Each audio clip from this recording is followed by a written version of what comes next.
The February 2024 Bitcoin candle was the largest monthly candle in Bitcoin history, going from like $4,250 up to $61,000. Yeah. Yeah. Wow. Let's just take a look at that. That's impressive. And the thing is like, that's now the floor. Like we're going to have, if, bull markets repeat themselves, which they do, that we're going to have at least a few more of those. A few more best like Februaries or best months, you mean? A few more biggest candles ever. Yeah. And so like how big is that candle? 42 to 61. So almost a $20,000 candle. We get, I'm calling it, we get at least 2 more $20,000 candles in Bitcoin this cycle. So just to put some numbers on the uncharted territory that we're in right now, even if we're not at all-time high, we're real close. We are not crossing all-time highs. We are in price discovery. Yes. Bitcoin has only spent 5 days above the current price, and the current price at the time of this tweet was about 65K. So this is pretty close to uncharted territory, price discovery phase. We're in uncharted territory, I would say. Yeah. David, the reason for this, it feels like, is once again the Bitcoin ETFs, because we got another record on this. What are we looking at? Bitcoin ETFs registered the largest net inflows since day one. So new record. So that is the new all-time high, Ryan. You can celebrate that all-time high. I will allow you. I will allow you that one. You're so generous. $648 million in one day. That's net inflows. $648 million came into the Bitcoin ETFs. All of them, right? We're not just talking about one. Collectively, all of them. Yeah, exactly. So like that's just like Bitcoin has $50 million of daily buying pressure. I mean, that's an all-time high record, but like we keep breaking all-time highs in daily buying pressure from TradFi.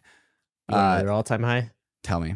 BlackRock ETF just hit 10 billion, and that's up only. Has it ever lost any Bitcoin? It's up only. I think it's been all-time high just about every week we've recorded. Actually, that's a impressive amount of Bitcoin and value.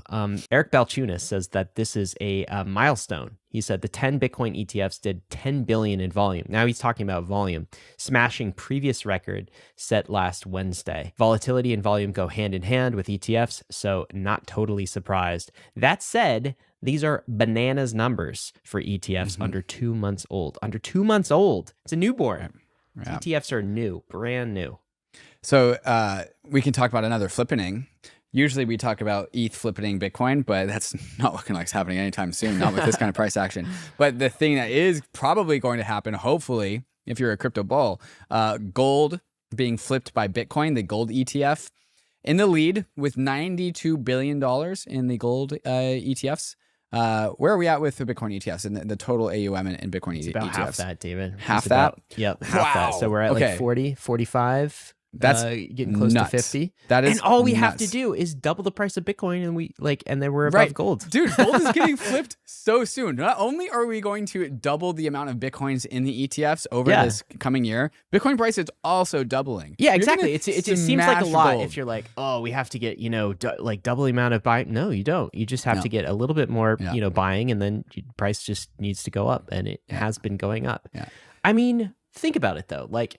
Do you know anyone your age? I mean, maybe this is an unfair question because your social network, I'm sure, is so plugged into crypto. But like, I have zero so maybe this is friends. A terrible data point. But I can't imagine being like a millennial, the F Gen is Z buying gold, and you're just like, you know what I'm bullish on? Gold. Just gold. Give me all that gold. The only reason why you would be bullish gold over Bitcoin is if you think the internet is going to have structural problems. If the internet has structural problems, we have structural problems. Like that's at this point, I mean, we are so plugged in. Like electrical grid goes down, internet goes down. What are you going to do with your freaking gold? I'd rather have like weapons than gold at that point. Buy guns. Okay, so that's a little update for you. And our friends over at Wells Fargo, David, do you know they're getting in on this Bitcoin action? The best people Merrill Lynch, over there. Wells Fargo. My personal bank, by the way. I've banked at Wells Fargo since I was a kid. Yep. It was my first savings account. It was my first bank. Really? And it still is. It's funny how I just haven't changed banks. It's always been my. Why would I do that? I just use it a lot less. They are all equally shit.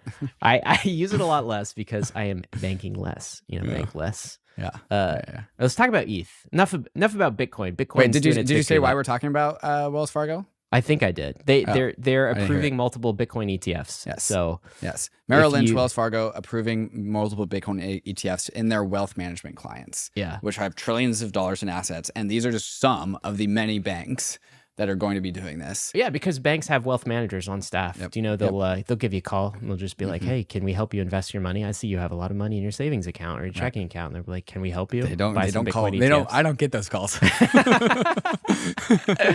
Well, maybe I'll send some Wells Fargo wealth managers your way. Give you some advice, David. What are we at on the ETH price this week? ETH price, extremely healthy performance this week. The ETH chart is just a straight linear line. This is so weird to see. It is Look at this. The straightest, most linear line I have Looks ever artificial.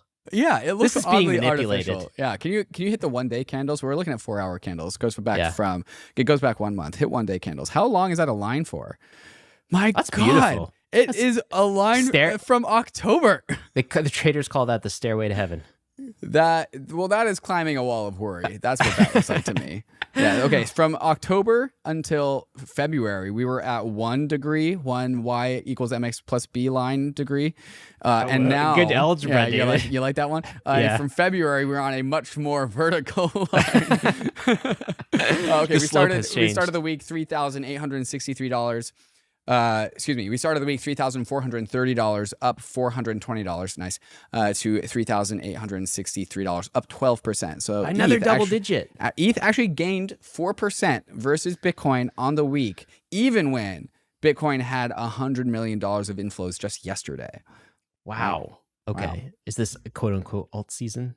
I don't consider Ether if you go alt, look down the market cap stack, it is absolutely all season. Have you seen the absolute shit coins that crypto Twitter is peddling right now? What that is? That alt season? That's something. That's narrative season for sure. Whatever the narrative you're kind of off of Twitter. Is. You haven't even seen some of the degenerate 2024 election tokens that are like pumping right now. I've heard about them. I saw CoinGecko added a category called political.